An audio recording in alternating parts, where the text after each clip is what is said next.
Because, you know, he's had 4 years, he can't tell you what he would do differently because he doesn't have a plan. And if you don't have a plan, you can't deliver any change. Nothing will change for the better, whereas I can do that for people. Here's what I say at the end, is that Keir Starmer has resolutely not delivered on his pledges to do an interview with me for Piers Morgan Uncensored. You've now done 2 in the space of the last year. I appreciate that.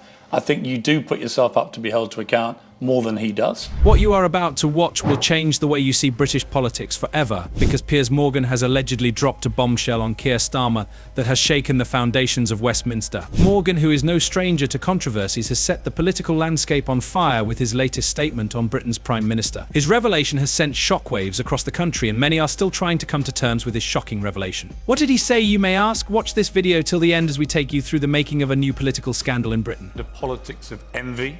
I think it is a war on aspiration. I like the way that question was phrased.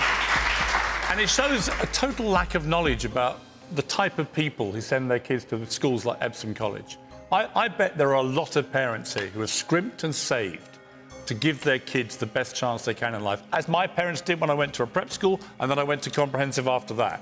And if you believe even half of the figures that have been projected as the impact of this, then what's going to happen is a lot of independent schools, not the big ones, who are going to be fine. It's not about the Eton colleges of the world. It's the smaller independent schools. They're going to go bust, and then hundreds of kids are going to need to go into the state school system, right? And that is going to swamp our system. They tried this in Greece in 2015.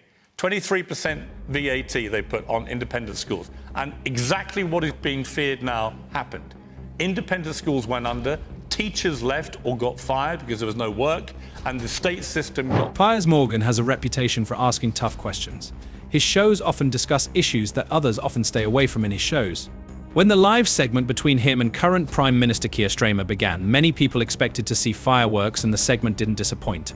From the opening moments, the atmosphere in the studio was electric, especially since Morgan's reputation as a confrontation. Yet a strategic interviewer raised expectations that something significant might happen. Why do you trust Vladimir Putin? Well, I trust him more than I trust Keir Starmer. Really? Yeah. You trust Vladimir Putin? I trust him more than Keir Starmer? I trust him more than I trust Joe Biden. I trust him more than I trust Donald Trump. Hang on. Hold on, let me finish the statement. I can't really get past Starmer. You would trust Vladimir Putin more than Keir Starmer? I wouldn't trust any of them if they told me what day it was today, without checking. I don't trust automatically any politician. I check the facts. We lived through an era and were sacked because of the result of it. As Morgan and Starmer engaged in a fiery debate, the audience became more intrigued. Interestingly, it began as frank discussion about economic policies, but quickly transformed into something much more serious. Morgan was determined not to give the Prime Minister an easy time on the show. When the popular journalist uncovered a shocking secret, you could feel the ripple of surprise throughout the entire studio.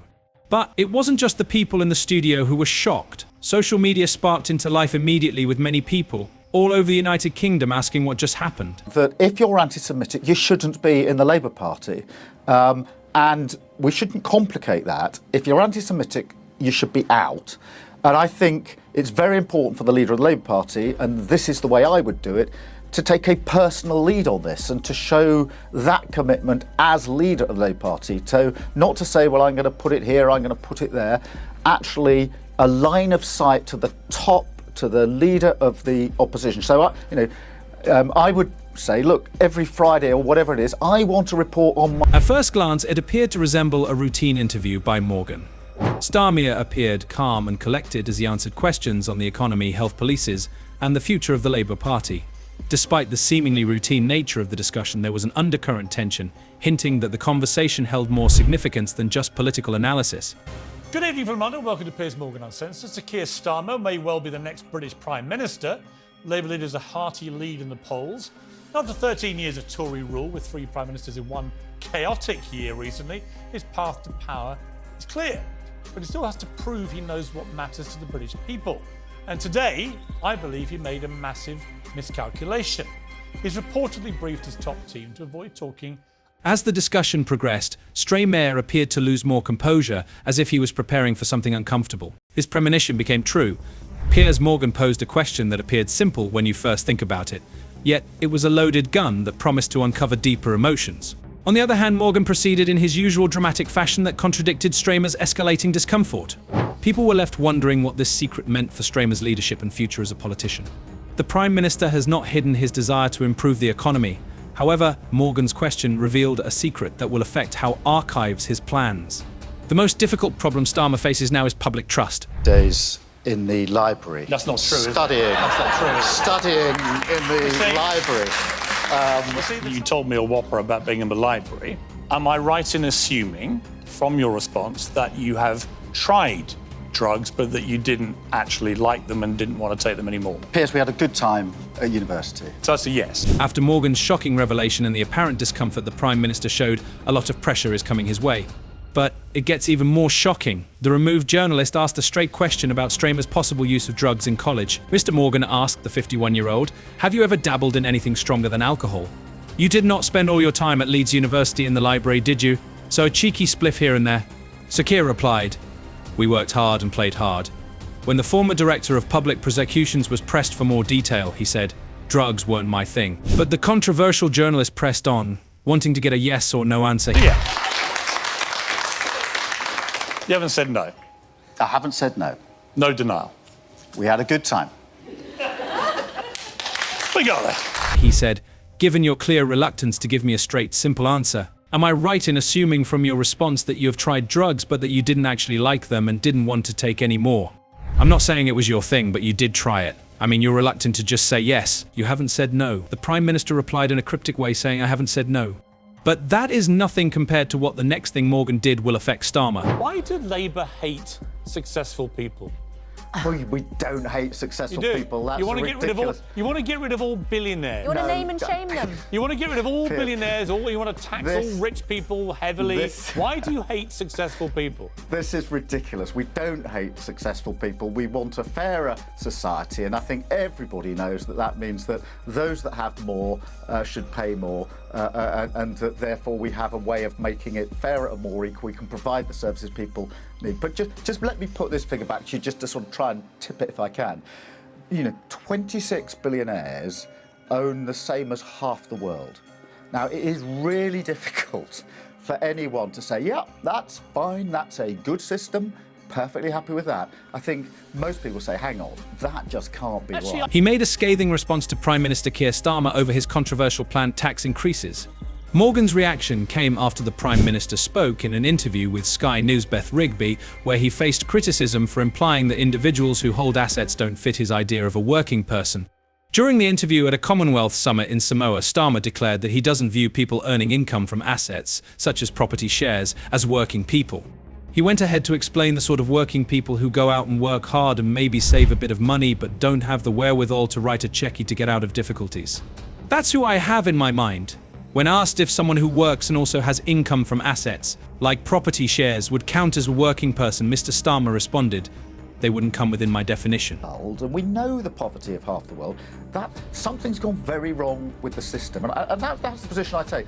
But I think the Labour Party is not against successful people. We want people to prosper and succeed. And I spend a lot of my time talking to businesses, to the CBI, pretty well every week about how they can succeed even more. But there is then a basic question, which is, if we're all to live in a more equal society, how do we make sure that wealth, which is actually jointly produced, this isn't, you don't have sort of entrepreneurs who make all the wealth and working people who don't. It's a joint project. How do we make that fairer? Okay. And just let me finish this if I may, and we can get on to Brexit, but this is interesting stuff. Yeah. I genuinely think, from talking to people, from all sorts of different backgrounds, if you take something like homelessness, I think however much people earn or don't earn, people really, really do not like homelessness, and they think something's wrong about it and would want to do more to get the problem solved. In other words, nobody, whatever they're earning, enjoys walking down a high street and seeing homeless people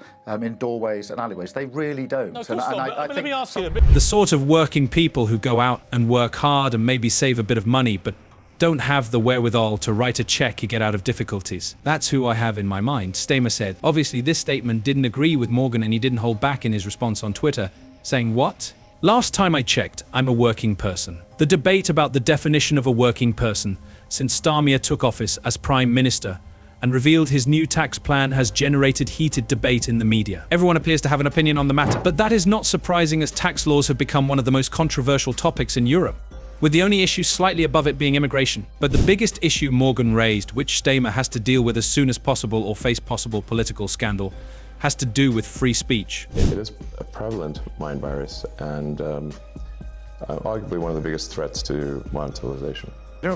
You should explain why you don't think it's hyperbole to say things like it's pushing civilization towards suicide. First of all, what is the woke mind virus? And if we don't deal with this, nothing else can get done. Tell me why you think that. Yeah, so I think we need to be very cautious about anything that is anti-meritocratic and anything that is that results in the suppression of free speech. So, you know, those are two of the aspects of the woke mind virus that I think are very dangerous. Is that it's often anti-meritocratic. You can't question things. Now, you will be wondering, why should free speech be an issue in a democratic nation like Britain? Well, the answer lies in the cancel culture propagated by woke culture. World richest man Elon Musk called them a threat to free speech, and it appears Piers Morgan agrees with him. Morgan points to the fact that people can no longer speak freely on any topic because they are afraid of being cancelled by the woke mob. At most family dinner tables. It means people are abused, shamed and vilified, sometimes handed out of their jobs for expressing a dissenting opinion. It means our heritage and our culture are being constantly ransacked, from Roald Dahl's books to the James Bond novels, to avoid offending an imaginary cult. It means ordinary people having to hesitate before using perfectly normal words like woman or bonkers or mother because they've been browbeaten into thinking it'll cause offence. It means biological males can destroy women in sport, and gender categories are being abolished. However, Keir Starmer claimed in a widely watched interview that people don't care about woke issues. Morgan explained that it was a big political miscalculation by Starmer. Instead, the renowned journalist said the public does care, but the Prime Minister wants to avoid discussing issues that he is not comfortable with to avoid backlash by the woke mob. Morgan went ahead to say that the woke virus is real and has real-world consequences that has affected the lives of people. Hence, his opinion is that Western society is being policed by a radical group of people. He went on to complain that the woke mob often champion ultra-progressive views that are bordering insane. In addition, he explained how people with contrary views to these radicals are vilified, insulted, and sometimes forced to give up their jobs. So what does that mean for free speech? It is clearly an attack on culture and all the things that make Western democracy worth it. People are now forced to share opinions that are not really theirs, but what these radicals support. In addition, culture, history, and language have come under threat because the wokists want a complete makeover of the society in a rather ridiculous way. Prison. And above all, it means the rest of us are made to feel like extremists for saying, well, hang on a second, this isn't right. I don't want to live in this world. If you question it, you are the problem. You are the bad person. You must be cancelled. At the heart of this is freedom of speech, as Elon Musk said, freedom of expression and freedom of thought. Without that, there is no democracy. For example, it is now difficult to define common words such as woman, men, and mother. Even Starmer himself couldn't define a woman in a recent interview. Do you think Piers Morgan went too far with his words to the Prime Minister? Let us know your thoughts in the comments section below. Thanks for watching and see you in the next video.